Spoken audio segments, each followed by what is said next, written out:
New Thought Media Network.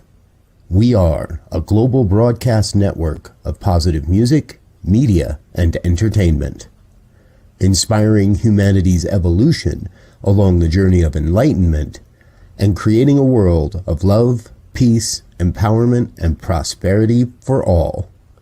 New Thought Media Network. Positively inspiring.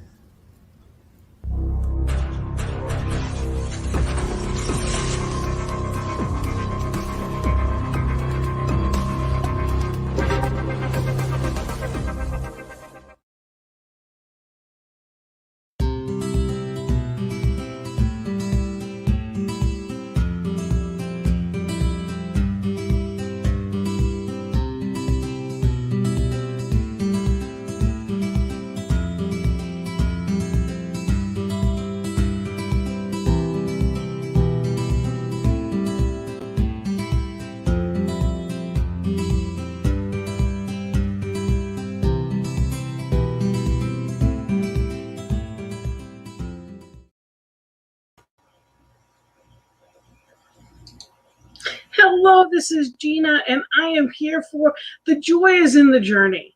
And this show is all about helping people find a greater way to their personal joy.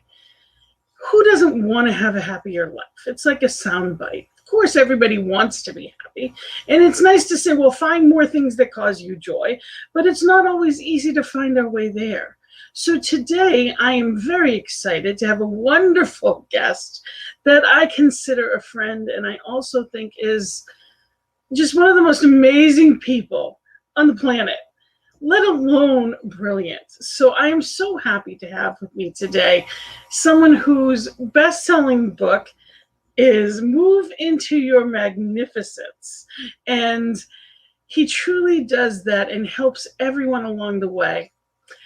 And I'm going to tell you a little bit about Reverend Dr. Bary Fleet, who for over 40 years, basically he led and ministries helped people grow in amazing ways. Significant growth in attendance, fundraising, new buildings. He led local churches, but he did much more than that. He helped capital campaigns. He did anything and everything to help individuals and institutions and churches be better than they were. He was formerly an adjunct professor at Emory School of Theology, and he has all the degrees behind him, but he's the co-founder of Crossroads Counseling Center, and most recently the founder of the Institute for Inner Magnificence.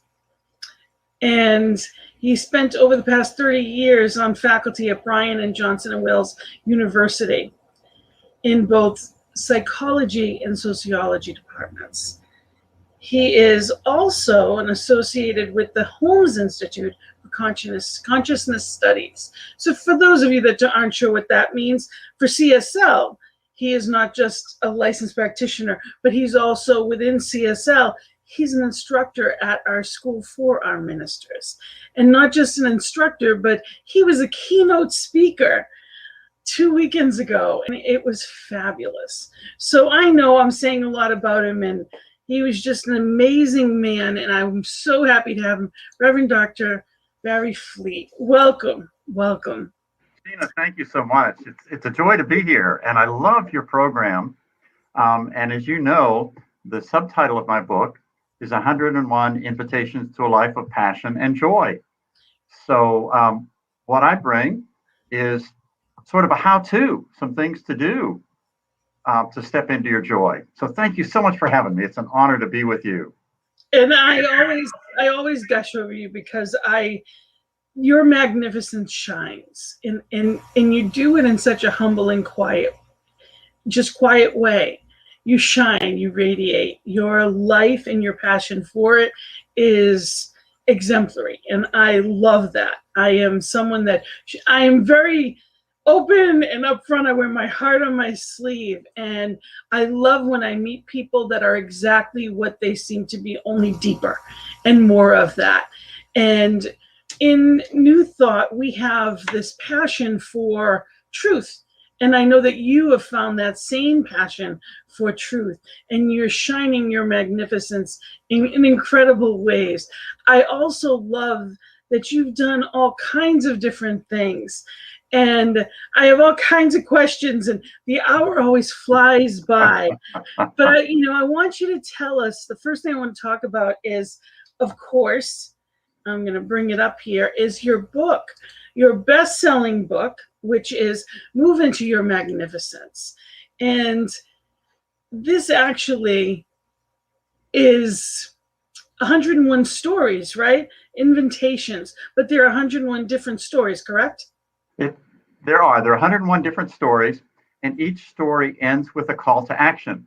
So instead of just reading something, it's an invitation after you read it to do something. And my tagline is, the extent to which you accept my invitation is the extent to which you'll be able to say, I feel good about being me. And my goal, my passion is for people to be able to go to bed at night and think over their day and be proud of themselves, and to be able to feel good about how they conducted themselves. Or if they look at their day and there are some things they realize they could do differently, they go to sleep thinking about how they can make tomorrow a better day because of the lessons they've learned this day. So that's what I'm about. I love that. And I would love for you to tell people what made you decide to write a book like this. So, as you mentioned, for 40 years, I was a local church pastor, and I would always write a weekly newsletter that would sort of be a tease for the Sunday morning lesson. And when I retired, one of the things that I missed the most was writing. And so I started writing just for myself, from the joy of writing. And then I missed having a tagline. So it kind of evolved into just my passion for writing and my observation of what I see going on in me and in people around me and in the world around me, and thinking about how to use that as sort of an object lesson and a way for people to act. Because what you and I both know is transformation doesn't come from reading, it comes from action. And we can have all of the knowledge in the world, but if we don't do something with it, it's useless. So I'm really passionate about, okay, so here's a good story, but here's what I want you to do with it. Here's what I want you to play with. And it's all about playing with it, not working with it. Because most people I know aren't looking for more work to do, but a lot of people need more play in our lives. And so it's an invitation. And I even talk about this in my book, when I would talk to my mother about this or that, and she'd say, well, Bary, I'm working on it. And I grew up with a heavy Protestant work ethic about work is what life is all about. And I used to say to her, why don't you play with it instead of working with it? It's a lot more fun. So that's kind of a rambling answer to your question. It is, but it isn't, because it really is. That's what we're here to do, is to, witness, observe. If there's things that need to be changed, that's great. That's fine. But the truth is, we want to be here now. That's where our power is. That's where our joy is. And sometimes I know I take things too seriously. And it's not that it's not that important. It may be very important, but it doesn't change the fact that what I bring into it, if I say it's serious and this is going to be hard, it's too serious, and it was hard. So it's being mindful about my attitude walking into anything, which actually we were having that conversation right before we started, because isn't that life? Sometimes it's yes, of course, we're trying to do and be, the best version of ourselves, but we already are it. We need to get ourselves out of the way sometimes. I know for me anyway, that's part of my challenge, is just, like you said, do it in joy and be in that place of play with this, witness this. And when something shows up again, say, well, isn't that interesting? Here we go again. And just kind of, redirect, when we're in the car. And I like the idea of the rumble strip. When we're on the rumble strip, we know we need to go back into the lane a little bit. And it's not to say that we're off the road, thankfully. It's Right. only there so we don't go off. So that mindfulness to me is a lot like that, and being in that place of making sure that I'm not falling off and staying focused on, that center. Because when I'm using the best of me, things are easy. When I'm caught up in the story, that's when I can complicate things. Yeah, and the good thing about the rumble strip is life wants us to live life in the fast lane, to enjoy life, to travel safely through life. And life gives us warnings. But a lot of us are so busy and so intent that we miss them. And then we end up in the ditch. It is. It's funny when, there's just, and then you witness it and you say, okay. And hopefully we've got enough people that we've created a life around us that they'll help us out of the ditch. We Right. don't just have to try to wait and do it ourselves. Or we're not too stubborn, if I'm speaking for myself, too stubborn to ask for help. Because I had a conversation with someone earlier too. The more that you think you've whatever your position or whatever your title, the higher up you go, the more you think you should have already been there. I should already be able to handle this. Whatever that means, I haven't figured out yet. When I think I need to handle something better, usually I'm getting myself into trouble. Spirit to lead. I'm trying to get something done. And that's where it gets tricky. It does. And I think a lot of us, a couple of things. A lot of us have this sense of the imposter syndrome because I spent most of my life with it. Most of my life being afraid that if people knew what I was really like, nobody would like me. And so there's tremendous amount of energy that goes into maintaining an image. And when we can let that go, and when we're okay with just being us, life is much lighter and it is much more joyful. So yeah, letting that stuff go. And when it comes to asking for help, there are a lot of us, but I also think it's especially hard for men. In women in different ways. I think it's in two different ways. There's a perceived weakness in a woman sometimes that we think that if I ask, then I'm being weak. Whereas men, there's that macho-ness that they shouldn't need it. So Right. It's two different angles. And we each think that the other has it better, which I think is hilarious. I've done some research with some college students about the hardest thing about being a man from a man's perspective and from a woman's perspective. And what the research says consistently from both the women's perspective and the men's perspective is it's really hard for guys to ask help. They're supposed to be the leader. They're supposed to know everything.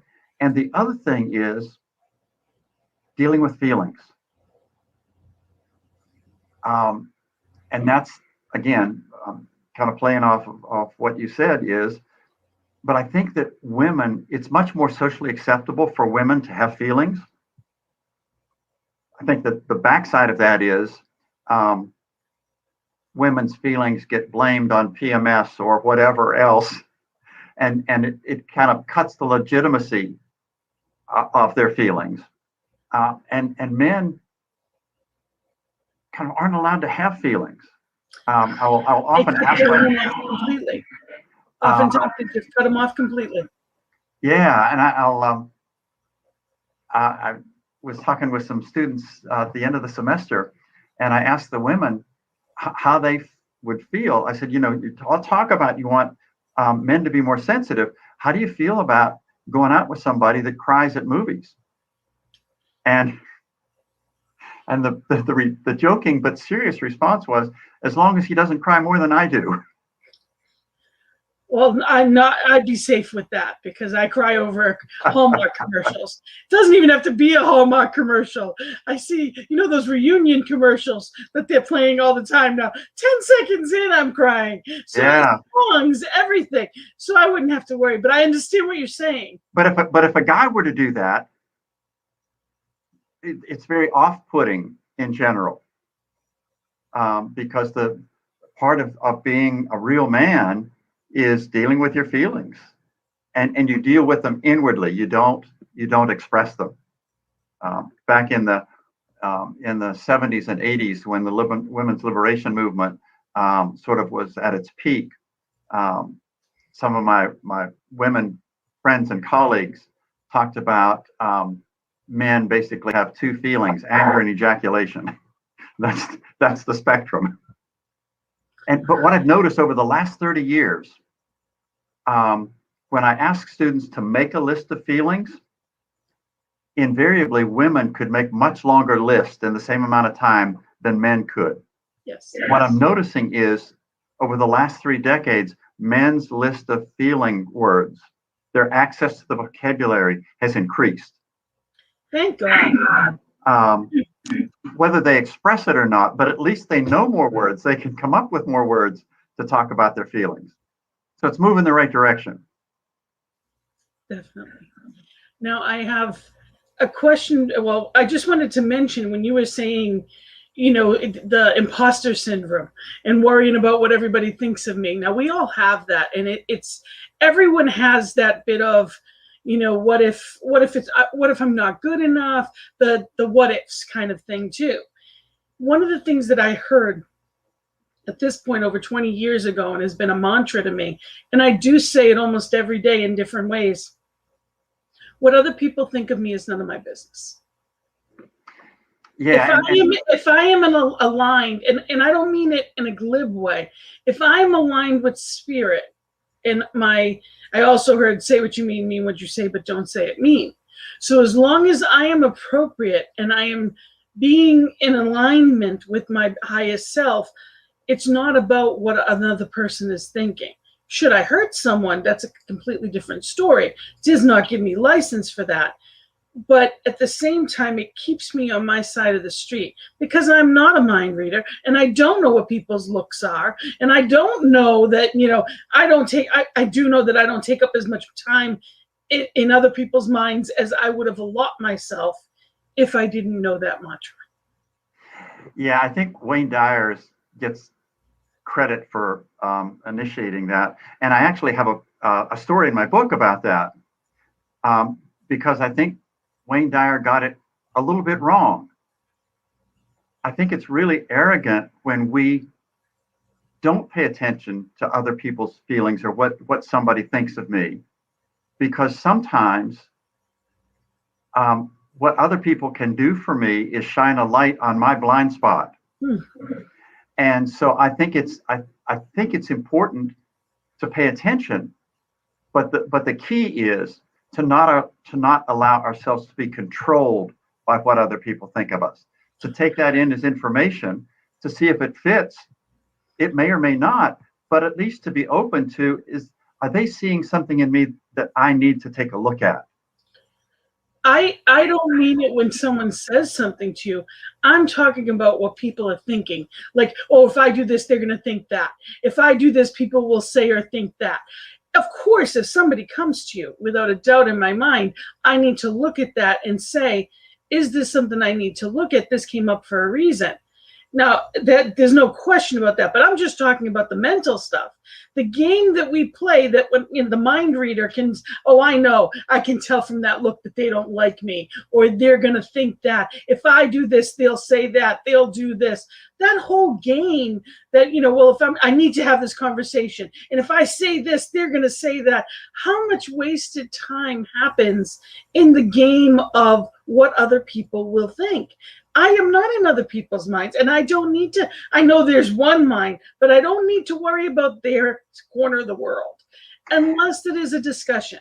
I mean, I certainly, as long as, like I said, it goes along with say what you mean what you say, but don't say it mean. So I never have the right to hurt someone's feelings or do something inappropriate. but it's also not getting caught up in, I'm not going to limit myself by somebody else's, well, they may not like it, or what will people think of me? Because it's not about what, if I know what's mine to do and I'm doing it, the greatest of not just inventors, but the people that have really been successful in life didn't do it because they did what everybody else did. Right. And you used the key word, when we limit ourselves. And you and I were having a conversation before the show started about the stories that we make up. And a lot of us have a history of making up stories that limit us instead of expand our joy, they make our lives smaller.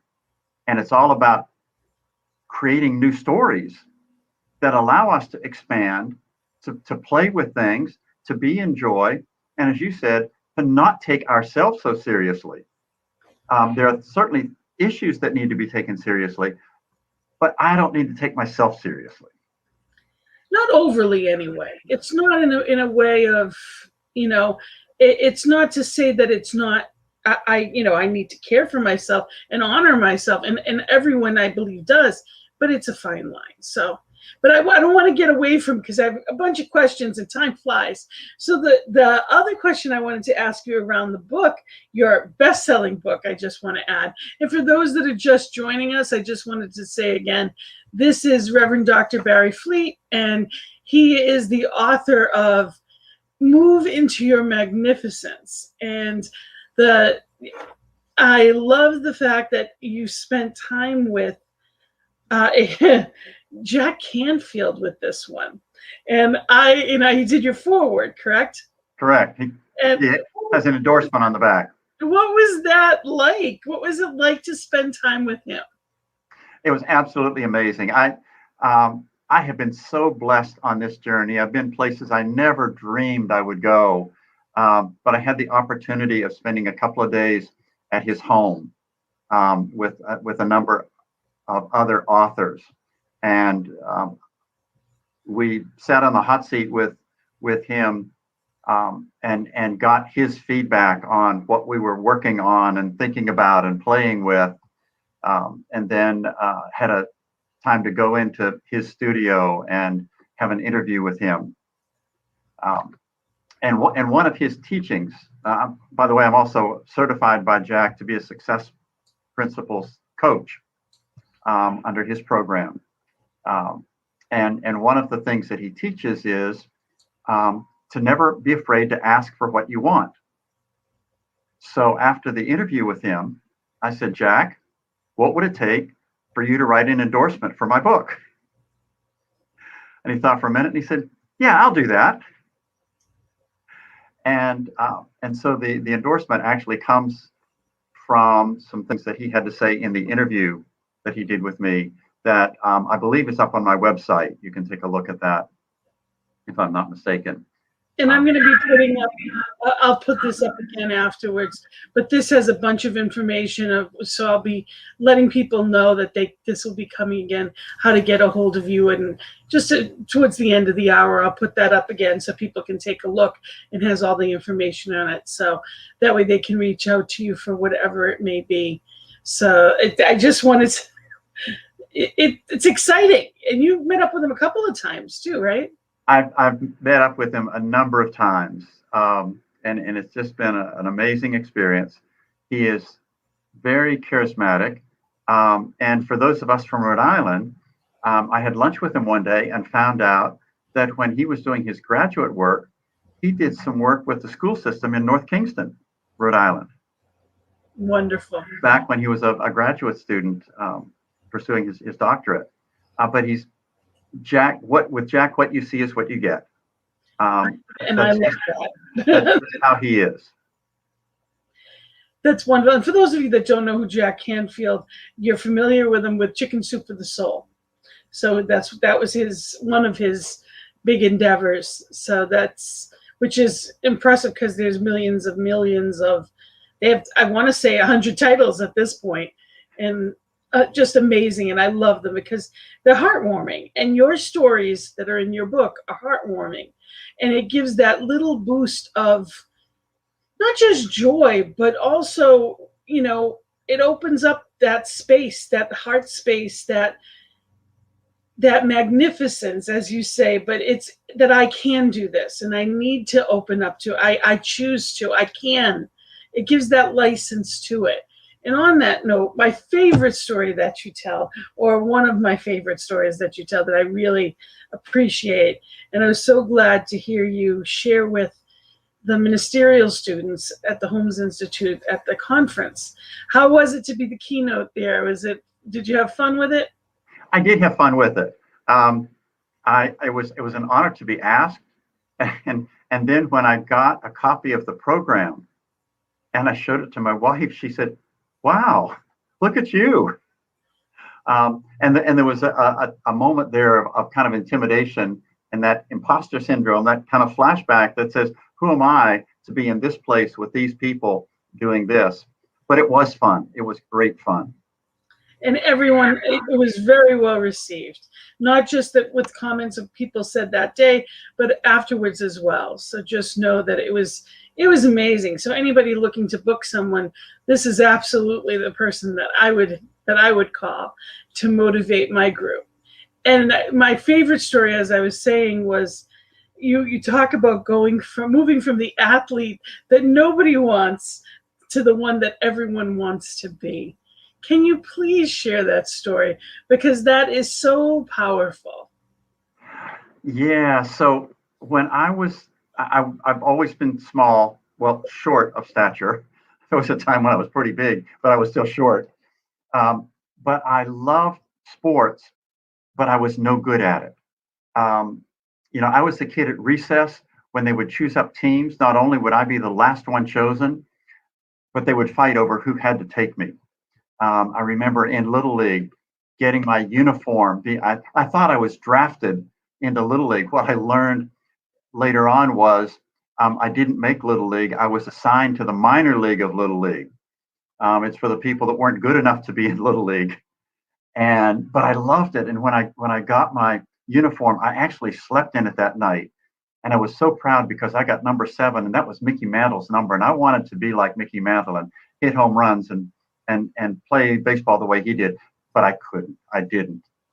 And then kind of put that on the shelf. I got so many messages that I wasn't good athletically.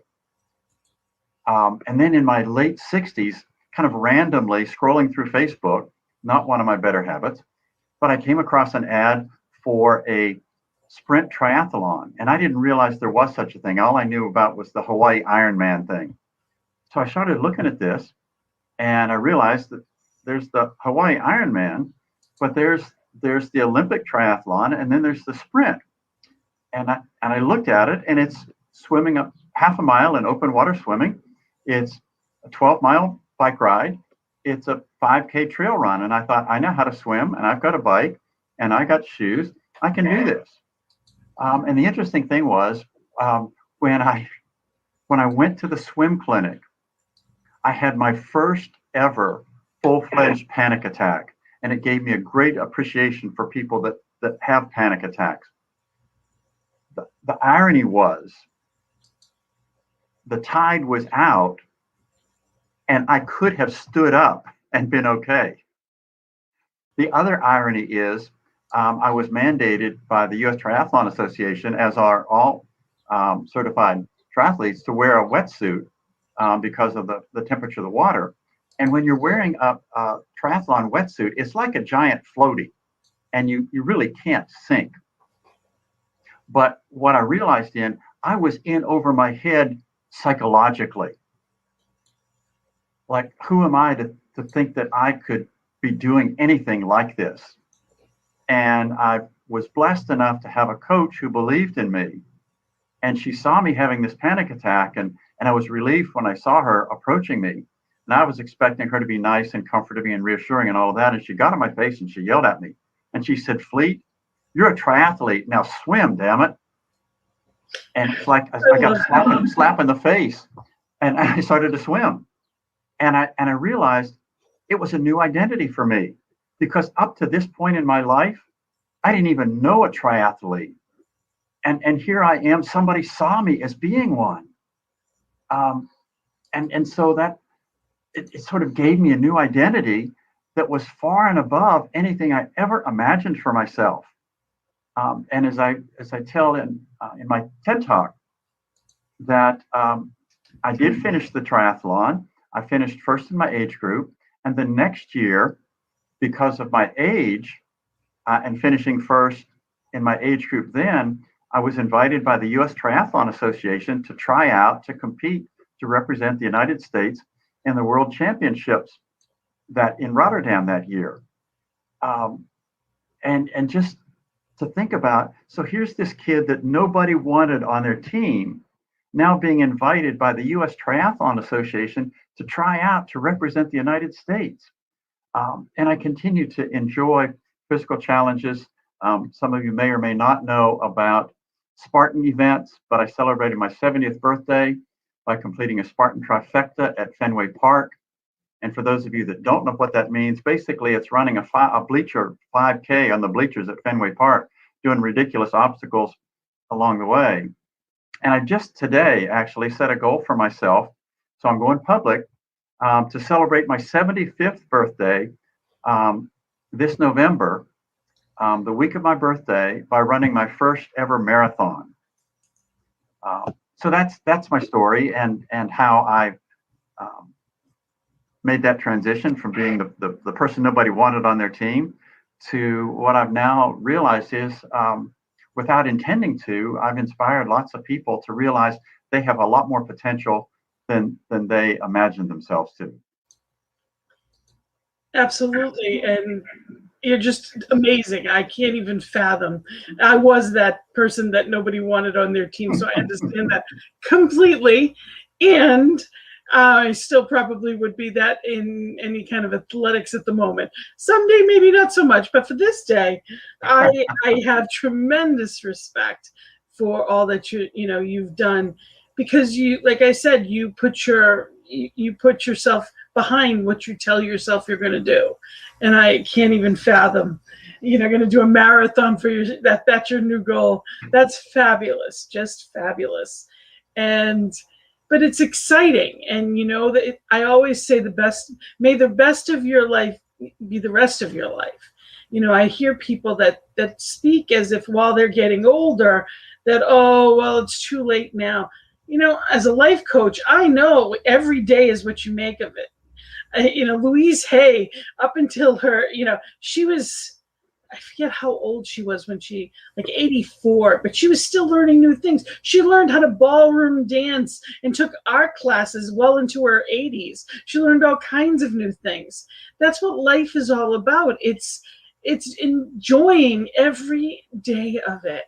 And that's when we get old, is when we think we stop learning, when we stop exploring, when we stop living. Because old is a mindset. It's not about the years. There are people that live. My sister transitioned at 37, so there's nothing that's guaranteed. And there are people that live well into their. My Uncle Jackie was 95, and he was still going to casinos until COVID, and then he transitioned during COVID, but he lived every day of his life. That's the difference, is are you living or are you existing? And joy is, that's why we're here. We're here to love, and we're here to be in joy. So it's really, and we have Wayne here saying AAA, awake, aware, and accountable. There you go, Wayne. And I just want to also mention, if anybody has questions for Dr. Bary, please feel free to put them in the chat. Know that we are here, and we'd love to hear them. But you really do. You talk about what you talk about, you live, and I really appreciate that. Gina, you used a really key word when you were talking about Louise Hay. We are hardwired to experience joy when we learn something. Every time we learn something, it makes us feel good about ourselves. And every time we do something for somebody else, anytime we contribute to something bigger than ourselves, we feel good about ourselves. We're hardwired that way. And it happens universally. I can't do something for somebody else, well, that's not true. I can be resentful. But when I do something for somebody else, or when I commit to something bigger than myself, I always feel good about myself. And it can be something as small as smiling at a cashier and making small talk when I'm checking out, or holding the door open for somebody, or one of the hardest ones for me was letting somebody merge into traffic in front of me because I have that competitive spirit. No, you're not going to. I'm going to get you. But I realized when I pull back and let somebody in front of me, that feels good. And every time I learn something, it feels good. So it is that learning and that doing and that contributing. We can't do that without feeling good about ourselves, without experiencing some level of joy. Yes. And I also think that driving is a wonderful tool to be able to see where your mindset is, where your level of peace is. Because if you can go through traffic, and if someone cuts you off, simply be in a place of saying, well, I'm glad I'm not, if I'm glad that I'm not in that much of a hurry, and wish them well and wish them safety, then I'm in the right space. Yeah. But if I'm like swearing in my mind or out loud, then I'm not in the right space. And that has nothing to do with them. That's always about me. One of the things Louise Hay also said was she would get in her car and she would bless everyone on the road. Before she even started the car, she would bless everyone on the road. And as she drove, she blessed everyone on the road. And I thought, what a wonderful practice that is. I had an old fisherman, a friend of mine, that he used to always say, he used to be awful with road rage. And he said, then he adapted when someone did something, he'd pray for them. And he'd say, that guy needs a prayer. And he'd say it, gritting his teeth until he, and then he knew that by the end of the prayer, he felt better. It was never about that guy, Right. And these are the tools that we get. These are the practices that we get to live in not just a higher vibration, but these are those, what I call my rumble strips. When I can be in that place of saying, okay, what's going on with me? You know? And that's the question. What's going on with me? It's never anyone else. It's always my reaction to life, not life itself. And even when big things or seeming big things happen, it doesn't mean that we don't have the right to feel whatever it is we feel. But am I acting or reacting? Am I coming from a place of love or coming from a place of fear or anger or resentment? Because none of that ever serves me, ever. So when I'm working with my clients, I remind them there's no such thing as a wrong feeling. Feelings are information. That's they're the rumble strips. And when there's an uncomfortable feeling or a bad feeling, it's life inviting us to take a look at what's going on with me that I'm depriving myself of joy in this moment.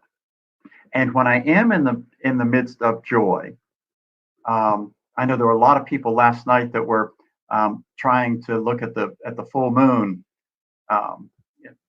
We tried last night, and the cloud cover got in the way. But when we are in those moments of joy in nature, or seeing a beautiful painting or artwork, or listening to beautiful music, and we feel that joy, that's kind of the rumble strip that says, yeah, this is how life is supposed to feel.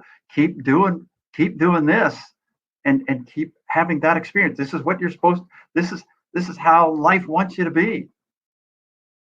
So as I said, the feelings aren't wrong. They're just information. Absolutely. Now, please tell us about your TED Talk. I've seen it. I love it.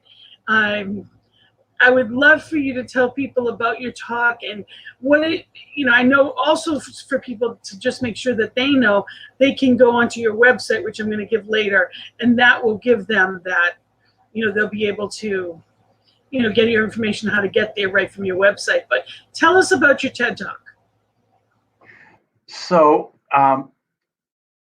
for years in teaching psychology, when I would teach the humanistic aspect of psychology, I would sometimes literally hold up an acorn, or sometimes just hold up an acorn and ask people, I mean, hold up space and imagine people that I had an acorn there, and acknowledge that that acorn has the potential, everything in it, it's already there to be the most magnificent oak tree you can imagine. And I saw that as an analogy for all of us. We have in us all that we need to become the most magnificent person we can imagine. But what has happened to us, and with the acorn, what's going to make the difference is the environment, the soil, the light, the moisture, the nutrients, the space to grow. What happens to us as people is when we're 2 years old, we know that we're magnificent. You give us a bath towel and a couple of diaper pins and put that on our shoulders, and we're running around and we're Superman or Superwoman. We're superheroes and we could do anything.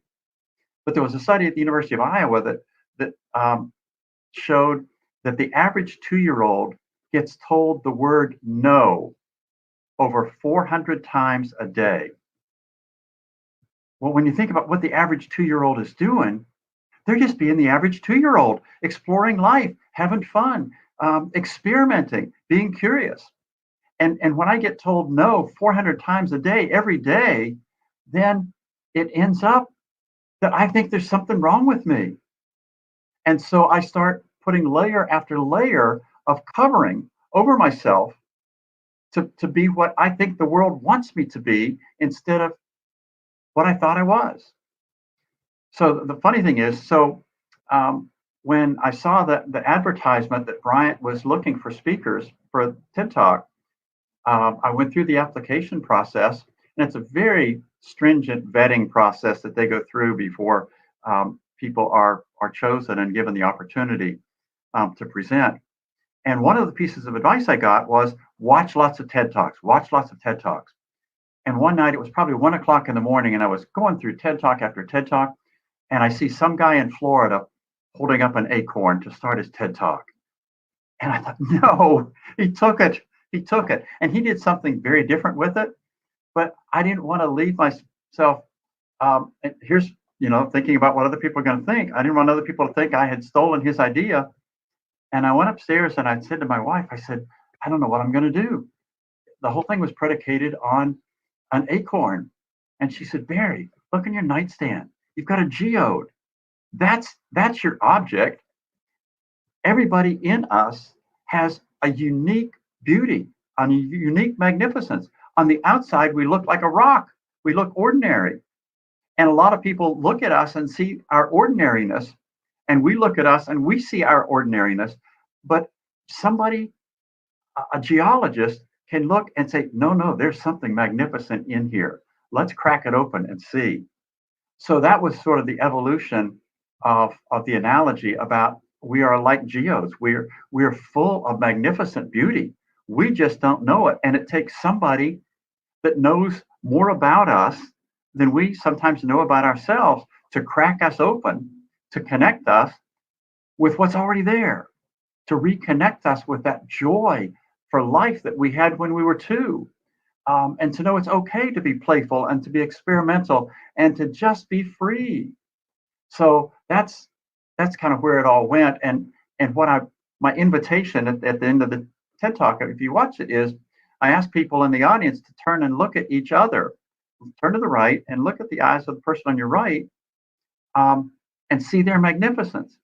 And turn to the person on your left and look at them and see their magnificence. And know that while you were doing that, there were 2 people looking at you and seeing your magnificence.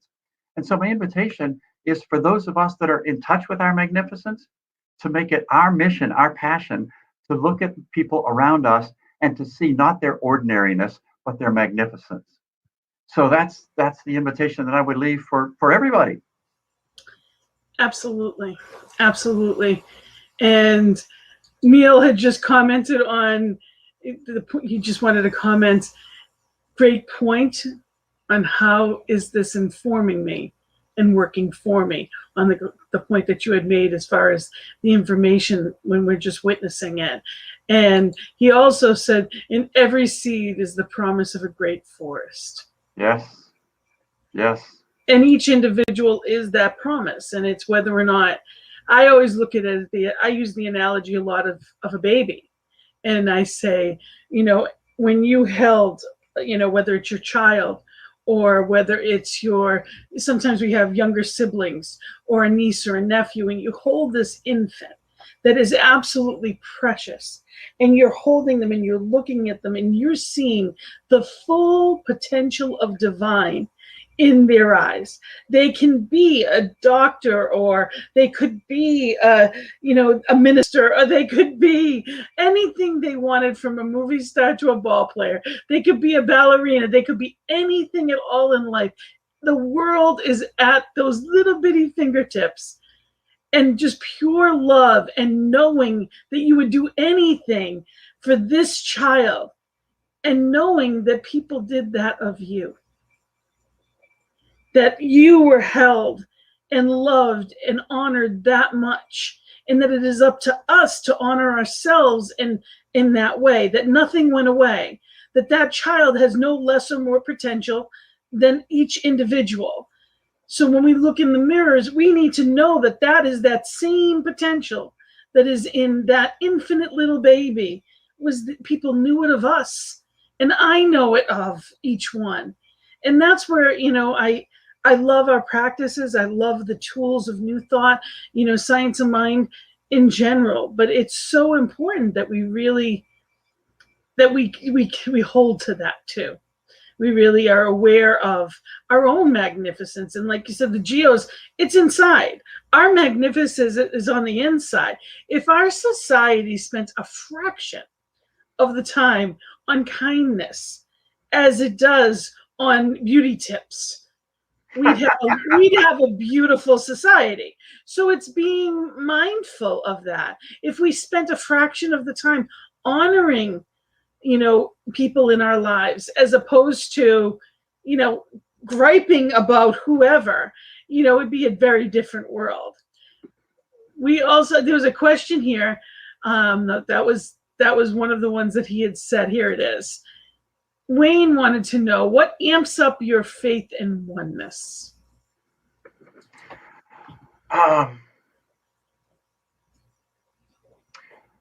So I had a conversation with my men's group Sunday night. We're talking about, in our men's group, I host a men's mastermind on the hero's journey every Sunday night. And we're talking about the warrior part of us. And I'm going to put in a commercial for it before you finish that. The hero's journey is the age-old story about the ordinary man who hears a call from somewhere deep within, challenging him to go out into the world and be fully alive, slaying the dragons of self-doubt and mediocrity, equipping himself with the skills and the resources to emerge victorious, and ultimately returning home with confidence and vision of making the world a better place for all. So that's your heroes group that you work on. It's a men's group.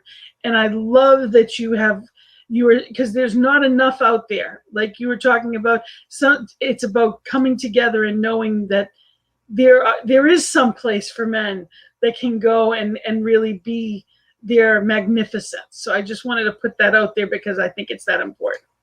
Go ahead. Yeah, thank you. So to get back to Wayne's question, the conversation was about what is it that allows somebody, and this specific incident was a car was in an accident and a person was trapped inside, and a fire had started, and there was a concern that the car was going to explode with the person trapped inside.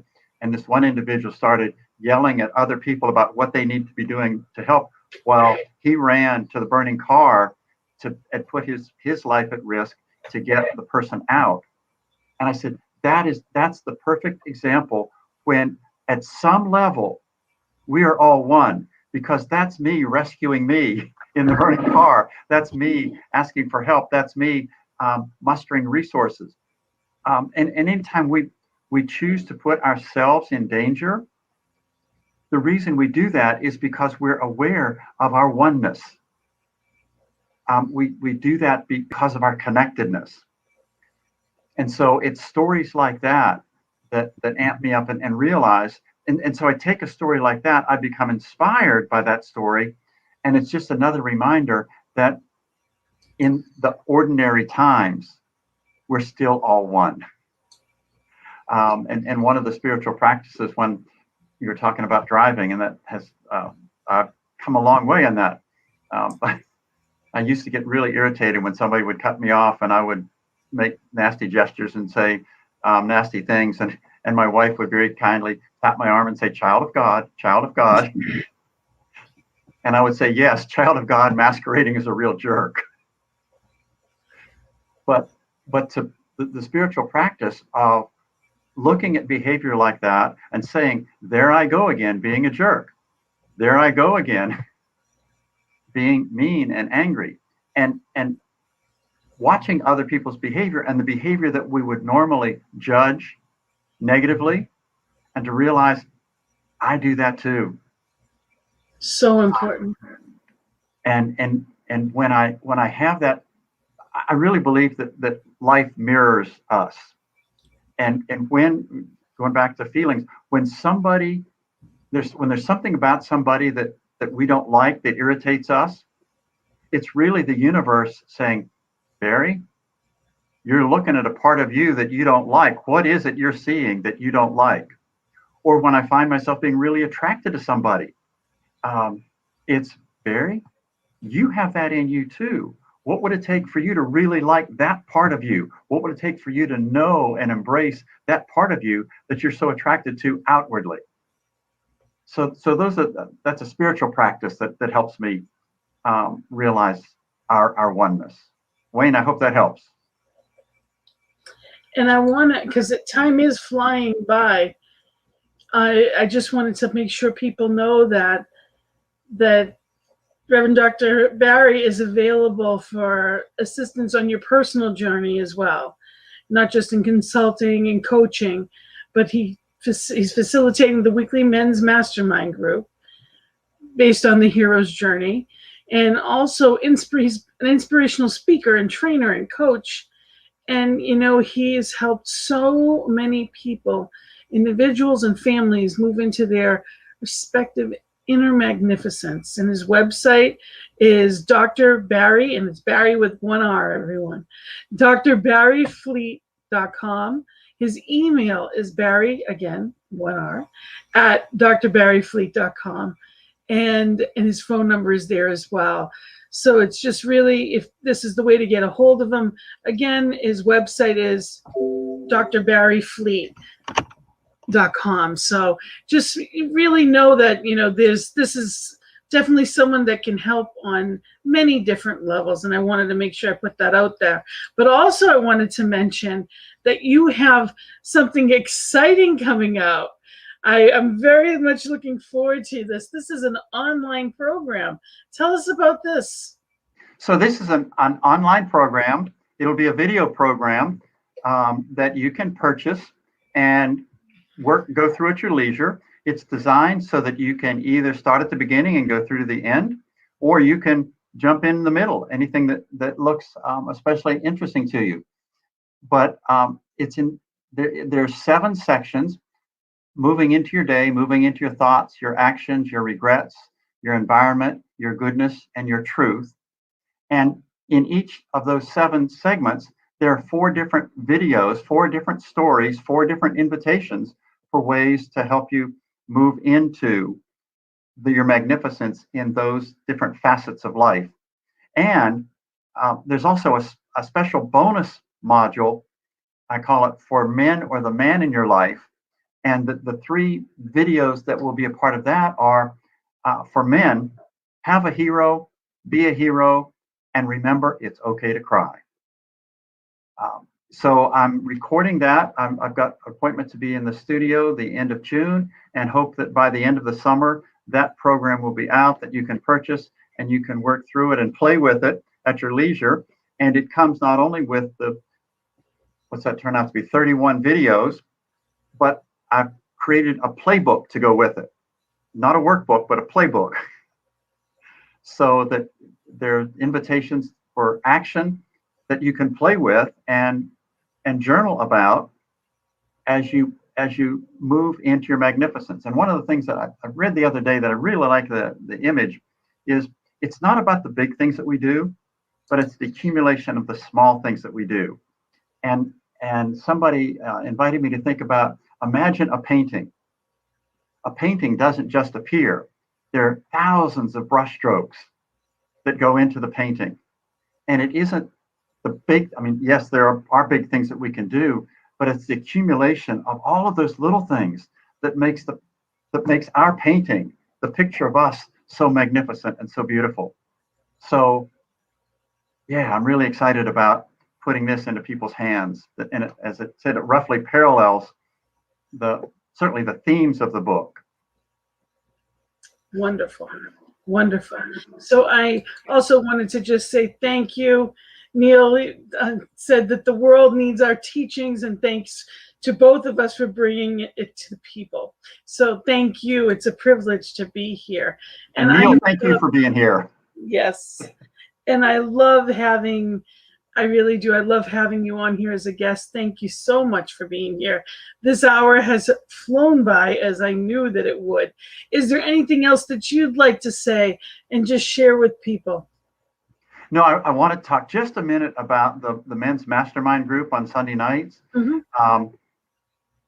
Please be in touch with me if you have any interest in that. But it is based on the hero's journey. And every quarter we have a different aspect of the hero, the magician, the lover, the warrior, the king. And every month has a different focus on that. And every week is yet a different focus. And again, it's all about action. We always end our sessions when we each make a commitment to take one bold action from the heroic perspective, because I think that everybody needs a hero in your life, and I want the men to be the heroes in their own story. I want that for women too, but women have lots of other resources. I think there's not as many resources for men right now. And as I did my research, I found out a lot of the books about helping men move into their masculinity were written by women. Yeah. And I think it's time for men to model for other men and to join together to be the best versions of ourselves, to be the heroic versions of ourselves instead of the victim versions of ourselves and the dead versions of ourselves.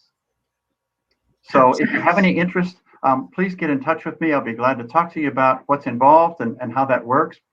The other thing that I'll say, Gina, for those of you that are listening today, if you will get in touch with me and tell me that you were here today, I'll be glad to do a free 30-minute coaching session. Wow. Wow. So yeah, just acknowledge, get in touch with me, say that you were here, that And you then saw the show with again. You saw this show with Gina, and you'd like to take advantage of that, and I'll be happy to make that happen. Wonderful. Thank you so much. And just mentioning the joys in the journey, and then there you go. You get there you go. There you go. Session. And again, you can reach him. The website is drbaryfleet.com, and it's 1R, and there is only one of you. You are magnificent, and I thank you so much for being here. Definitely a blessing. Thank you so much. Thank you for having me. Come back when you're all set over the summer. You'll have to come back and let us know all about. I can't wait to hear more about your new online program. Very excited for you. Thank you. Thank you for being here. Thank you for having me. And I'm going to say goodbye to everyone. And before we do, just a couple of things. Thank you so much. We'll see you I will see you soon, Dr. Bary. And I wanted to just mention that if you wanted to reach out to me with either ideas of shows or topics that you want covered, know that I'm here, Gina at believeinouttoday.com. You can reach me. I also want you to, it's ntmedia.org. This show is here because of people like you. This entire station is because of your donations. So if you've received anything, please know to reach out to ntmedia.org. We are here because of your kindness and support. So whatever you have, whether it's 5 or 50, or whether it is a monthly donation, we also do that. We appreciate it, knowing whatever you give out always comes back multiplied. And thank you again for being here. I really do appreciate it. And remember to reach out to Dr. Bary for your free session. If there's any questions or anything for me, remember, just reach out to me. And just, I love you and I honor you. I see you and I am for your joy. And I know that spirit is for your joy. So have fun. Be your best and most joyful self. Celebrate as I am celebrating you. Have a magnificent day.